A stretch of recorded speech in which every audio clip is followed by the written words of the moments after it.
was my first #1 I was on. So that was amazing.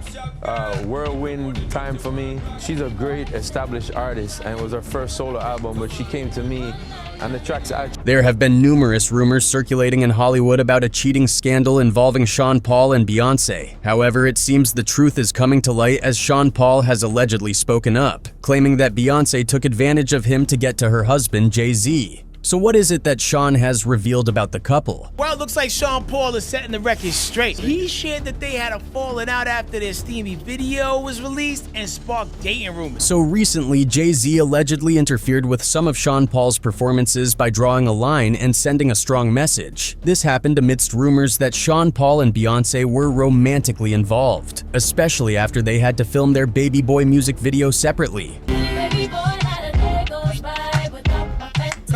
Recently, Sean Paul addressed the situation, revealing the real reason he stopped performing Baby Boy with Beyoncé and whether there was any truth to the gossip about a fling between them. Well, it looks like Sean Paul is setting the record straight. So, y'all remember when him and Beyoncé collaborated back in 2003 on the hit record Baby Boy? She was starting this hook, calling on me, and everybody in the studio was like, oh, it's a booty call song. During an interview with the Daily Beast, Sean Paul was asked about his favorite collaborations from back in the day. The first one he brought up was with Busta Rhymes. Sean Paul mentioned that he admired Busta Rhymes a lot and felt honored to have worked on 2 songs with him. According to Sean Paul, being able to do 2 songs with him, Gimme the Light and Make It Clap, was a significant achievement. He also mentioned Rihanna as another favorite. Back in the day, whenever he did collaborations, he usually had to travel to meet the other artists. But with Rihanna, he met her while on tour. She told him, "Yo, I love Kingston. I want to go to Jamaica." That made the collaboration particularly special for him, which is why he considers it one of his top favorites. When asked about working with Beyoncé, he had some interesting insights to share as well. Sean mentioned that they didn't really spend much time together, but he always admired her music and beauty. So when he found out that Beyoncé was launching her solo career and wanted him to collaborate on a single, he was thrilled. He said, "Hell yeah." He thought it was going to be an R&B track, but it ended up being a dance hall, which made him excited. He even called the song a banging track. I remember she came to Jamaica way back when Destiny's Child had one song.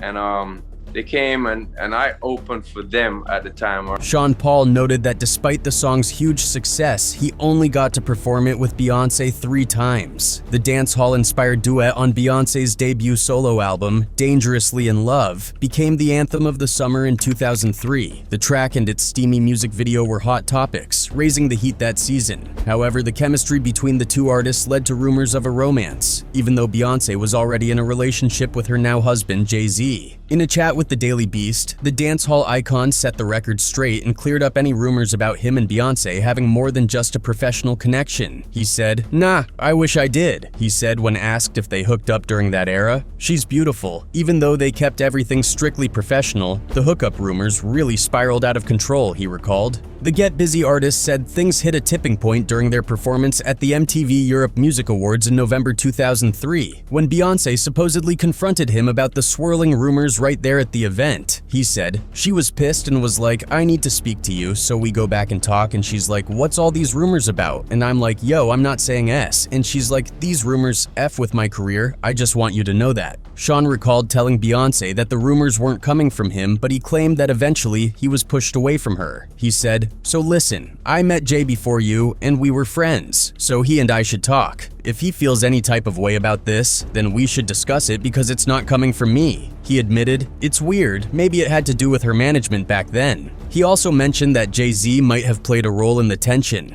and there were even rumors of Jay-Z threatening the younger Sean Paul. Despite all that, Sean has no regrets about working with Beyoncé. He still thinks they created a banging track together. He even mentioned how frustrating the whole situation was, and it honestly kind of got to him. He said, "I had some people who had been working with me for years, and they were like, 'Boss, I'm now a fan of yours.' I was like, 'No.' But we had just 3 performances, and one was at Sunfest. At the time, we were both on the Rock the Mic tour. This was in 2003. She wasn't on it every day, but she would come on certain dates and perform Crazy in Love with Jay. However, things went southhill when Sean faced tension on stage while performing. Sean recalled that during their second scheduled performance together, things felt off and there was clear sabotage. He was in LA for his show, and they asked him to stick around for a joint performance of Baby Boy with Beyoncé. Excited, he went on stage, and the crowd went wild. But soon, he noticed the energy dropping, even though he was giving it his all. When the song ended and he went backstage, his band was furious, saying his mic was turned off and the crowd couldn't hear him. It turned out someone had deliberately sabotaged his performance. Initially, Sean thought it might have been a technical glitch, but when it happened again, he realized someone was definitely trying to undermine him. At another performance in Scotland for an MTV event, everything seemed to go smoothly during rehearsal. The plan was for Sean to emerge from below the stage, and both of them would walk to a central platform surrounded by fire. The performance went as planned, but when it came to his part of the song, it kept repeating, and he was left wondering what was going on. That incident convinced him that there was a deliberate attempt to sabotage his performance. Back in 2003, Jay-Z caught a lot of heat and mockery from Jamaicans over rumors that he'd insisted Sean Paul not be part of the VMA performance. The speculation was that Jay-Z was jealous and concerned about his then-girlfriend Beyoncé and Sean Paul. The jealousy was said to stem from a previous live performance where Beyoncé had danced provocatively with Sean Paul, much to the crowd's excitement.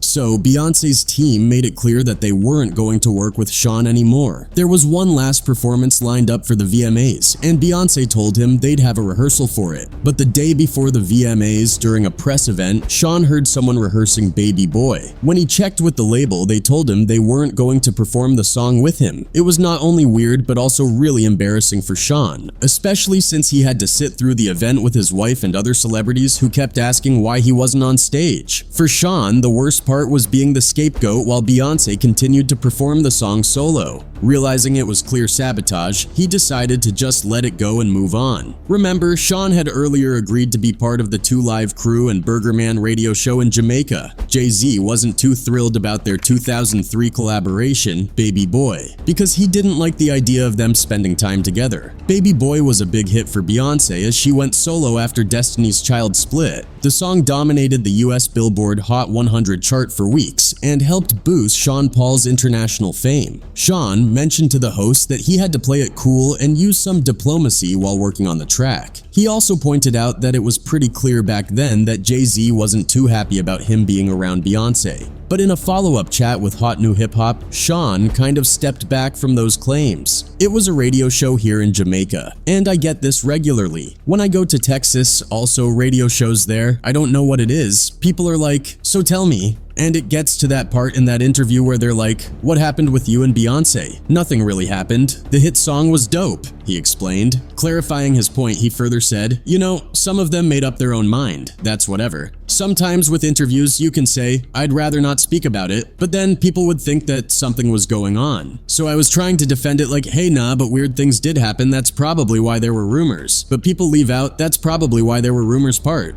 Sean briefly explained why he filmed his part of the Baby Boy video separately from Beyoncé. He mentioned that it was likely more about Beyoncé's vision rather than a decision made by Jay-Z. He said, "They weren't married yet. I don't think he would have influenced whatever her vision was. She's a very determined person." Sean gave a bit of insight into why they've rarely performed the track together, saying, "What I did speak about in that interview was that there were some weird things that happened, and that's probably why people had rumors about it, because a couple of times while on stage, we tried to perform Baby Boy properly. There were problems with the Pro Tools, which doesn't usually happen. There were problems with my mic in one performance in Germany. That's probably why people started talking about it." The singer concluded that nothing ever happened with me and her, except for a hit song, and said he never said anything about what they're reporting me to say. When asked if the steamy music video might have fueled rumors about him and Beyoncé, Sean admitted it might have played a part. He explained that many Jamaicans were curious about why he wasn't seen in any scenes with Beyoncé. Sean shared that during the video shoot, he had expected to dance alongside Beyoncé. However, he was called into a meeting with the director, who informed him that he wouldn't be featured in any scenes with her. All this drama, it seems, can be traced back to none other than Jay-Z. Sean Paul, who hails from a family of water sports enthusiasts, made a huge splash in the worlds of reggae, hip-hop, and dancehall music. With millions of albums sold, numerous collaborations with top artists, and a string of unforgettable hit singles, Sean Paul has become one of the most popular mainstream artists today. What started with his mom buying him a $30 keyboard to encourage his musical interests has turned into a global sensation. His major hits like Got to Love You, We Be Burnin', and Get Busy have fans worldwide. worldwide tuning in. Sean has teamed up with huge names in pop, reggae, and R&B, including Beyoncé, Rihanna, Nicki Minaj, and Enrique Iglesias. Since 2000, his studio albums have taken him on a world tour, performing in over 100 countries across all continents, from Asia and Europe to both Americas. Sean's impressive trophy collection includes a MOBO Award, an American Music Award, and 2 Grammys for Best Reggae Album. His status as a leading figure in reggae, hip-hop, and dancehall is well established, which might explain why someone like Jay-Z could feel a bit threatened. But Sean Paul could have easily taken a different path early on. Born in Kingston, Jamaica, and raised in St. Andrews by a family of skilled athletes, Sean Paul Ryan Francis Henriquez was on track to follow in his grandfather's and father's footsteps by playing for the national water polo team from ages 13 to 21. At one point, he even considered a career in hotel management and studied commerce at the College of Arts, Science, and Technology. Sean's family talent continues to shine, with his brother Jason Henriquez stepping up to co-produce the album's first of 3 parts alongside Don Corleone and Jeremy Harding.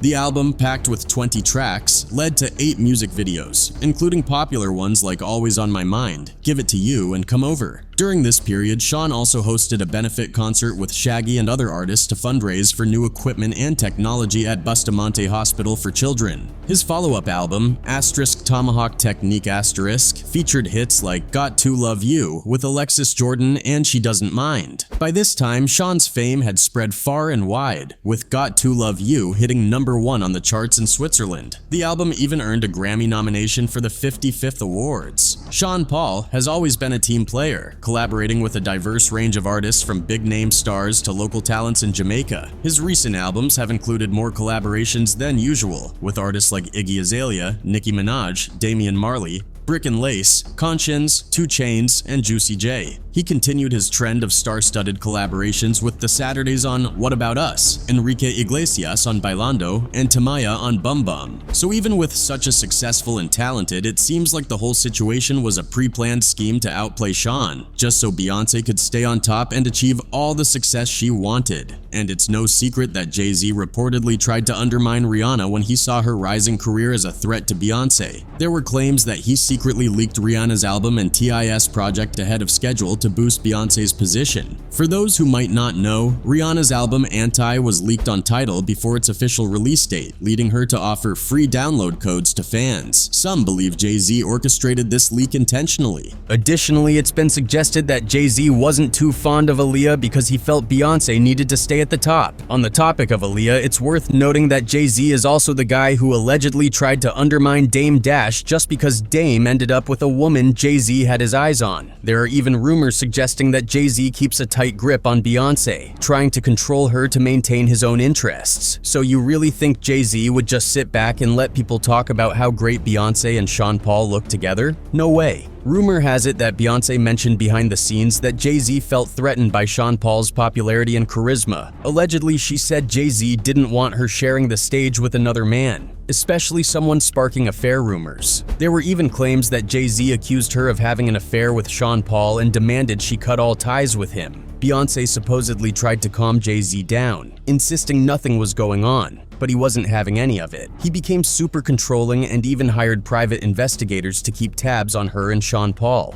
Jay-Z might have been behind some of the sabotage. Beyoncé and Jay-Z have certainly been through their ups and downs. Despite the challenges, they emerged as a more loving and happy couple. However, Jay-Z's jealousy was evident at times, like when he reportedly cleared a music video set just because he didn't want anyone looking at Beyoncé. There was a time when Bun B talked about his collaboration with Beyoncé and mentioned that because Beyoncé was wearing revealing clothes, Jay-Z apparently ordered that all the men be removed from the room. Page 6 reports that Jay-Z took things to the extreme by kicking rapper Bun B and others off the set of Beyoncé's steamy music video. He wanted to make sure that no one was watching Beyoncé except for him. Bun said, "So they immediately came over to us, kicked all of us out to our dressing rooms, and told us to stay there until it was time to shoot. We weren't allowed to watch Beyoncé dance anymore." Beyoncé eventually went over to him to apologize and explained what happened, saying, "I'm so sorry you guys had to leave the room, but Jay's not comfortable." Jay-Z's jealousy is nothing new. Just this July, the couple's former bodyguard came forward, revealing that Jay-Z showed intense jealousy and controlling behavior towards his stunning wife, Beyoncé. A popular TikToker TikToker has dished out some juicy details about an incident that allegedly took place at Jay-Z's 40/40th nightclub a few years back. According to this TikToker, Jay-Z and Beyoncé were at the club when a scuffle broke out because Jay-Z wasn't by his wife's side. Beyoncé's security guard reportedly had to lift her up and get her out of the chaos. The TikToker also claims that Jay-Z was furious with Beyoncé for letting her security guard handle her like that. He supposedly yelled at her in the back room.